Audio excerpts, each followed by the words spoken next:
dans le prochain épisode d'Ici tout commence. Tandis que Suleiman passe aux aveux, Tessier prend sa décision concernant Jasmine. En parallèle, Tom se renferme de plus en plus. Attention, les paragraphes qui suivent contiennent des spoilers sur l'épisode d'Ici tout commence diffusé lundi soir sur TF1. Si vous ne voulez rien savoir, ne lisez pas ce qui suit. Lundi 14 mars dans Ici tout commence. Suleiman passe aux aveux à la suite de son malaise, Stéphane a été hospitalisé. Les médecins ont découvert une fistule, une sorte de brèche entre l'oreille interne et l'oreille moyenne, due au traumatisme crânien qu'il a subi lors de son accident. Le père de Lionel a donc été opéré dans la nuit. Malheureusement, Stéphane a développé des troubles auditifs et pourrait devenir partiellement sourd. Tandis qu'il se demande comment il va faire pour travailler, son médecin l'invite à ne pas s'affoler car il est encore trop tôt pour tirer des conclusions. Par la suite, Lionel rejoint ses sœurs et leur annonce la mauvaise nouvelle. Cependant, il se veut rassurant et se dit certain que tout finira par s'arranger. Mais en réalité, Lionel s'inquiète pour son père. Si ce dernier ne retrouve pas l'audition, il sait qu'il va devoir quitter l'institut pour s'occuper de ses petites sœurs. Kelly l'encourage cependant à rester optimiste puis le prend dans ses bras pour le réconforter. De retour à l'institut, Lionel met Deva dans la confidence.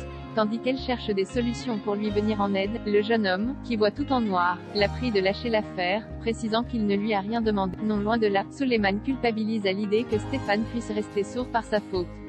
Antoine a beau lui faire remarquer qu'il s'agissait d'un accident, le jeune homme indique qu'il est responsable et qu'il craint désormais que Deva ne se dénonce. Refusant de prendre le risque de la voir partir, il envisage de le faire avant elle mais Antoine le lui interdit formellement.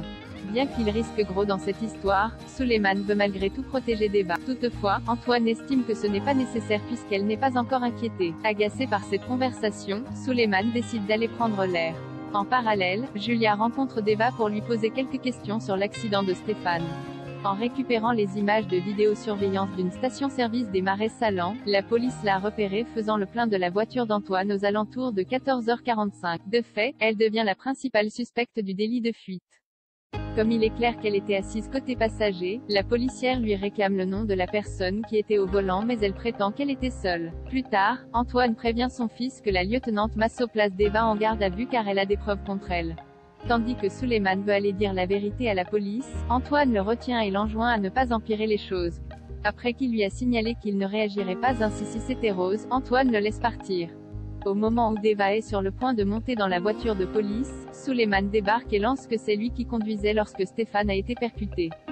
TEYSSER prend sa décision concernant Jasmine. Jasmine est stressée puisqu'elle passe en conseil de discipline dans l'après-midi. Dans la mesure où elle craint de se faire renvoyer, la chef Listrac lui dit de rester confiante puisqu'elle s'est faite soigner comme Tessier l'a exigé. Elle lui explique qu'il s'agit surtout de discuter avec elle et d'éventuellement réfléchir à une sanction. En revanche, Olivia prévient que le chef Tessier va vouloir s'assurer qu'elle sera capable de cuisiner à nouveau de la viande. Quand Jasmine déclare qu'elle ne sait pas si cela sera possible, Greg rétorque qu'elle n'a pas encore réessayé. Médicament ou pas, elle sait pertinemment qu'elle n'y parviendra pas. Si Greg souhaite que Jasmine mente devant le directeur, Olivia préférerait qu'elle se montre honnête. Cependant, elle promet de garder le secret si elle venait à ne rien dire. Jasmine passe ensuite devant le conseil de discipline et présente dans un premier temps ses excuses pour son comportement inadmissible avant de garantir que cela ne se reproduira pas car son passage à l'hôpital lui a fait beaucoup de bien. Lorsqu'Emmanuel la questionne pour savoir si elle va pouvoir cuisiner comme tout le monde, Jasmine se montre honnête et précise qu'elle ne pourra plus jamais cuisiner de viande de sa vie, même à l'institut. Peu après, Olivia, Antoine et Tessier discutent du sort de Jasmine. Sans surprise, le directeur veut l'exclure mais Olivia est persuadée qu'elle finira première de sa promo puis qu'elle deviendra une figure de proue de la cuisine végétarienne. Tessier rejoint donc Jasmine dans le parc et lui annonce qu'elle peut rester à condition qu'elle respecte certaines conditions. Elle ne cuisinera pas de la viande mais devra en revanche la servir sans faire de commentaires. Ce qu'elle accepte. Soulagée, Jasmine rapporte la bonne nouvelle à Greg et Tom se renferme de plus en plus dans la matinée. Ambre se confie à Celia et Enzo sur l'attitude étrange de Tom ces derniers temps. Elle leur parle alors de la photo qu'elle a retrouvée dans son téléphone et de la surréaction de Tom. Pour Enzo, il cache quelque chose et il se propose même de fouiller dans sa chambre. De son côté, Celia l'enjoint plutôt à lui parler directement. Par la suite, Ambre va voir Tom à l'Economa et lui présente ses excuses. Bien qu'il se montre dur envers elle, elle le pousse malgré tout à se livrer. Là de ses questions sur sa vie privée, Tom la somme de se mêler de ses affaires. Énervée par son attitude, Ambre lâche finalement que si elle met son nez dans ses affaires c'est parce qu'elle a encore des sentiments pour lui. En fin de journée, Tom croise Lena dans les rues de Clavière. Comme il est étonné qu'elle soit ici, elle lui indique que c'est pour sa surprise mais qu'elle ne peut pas lui en dire plus. Puisqu'il cherche à savoir si elle est seule, Lena prétend que Florence est au Portugal.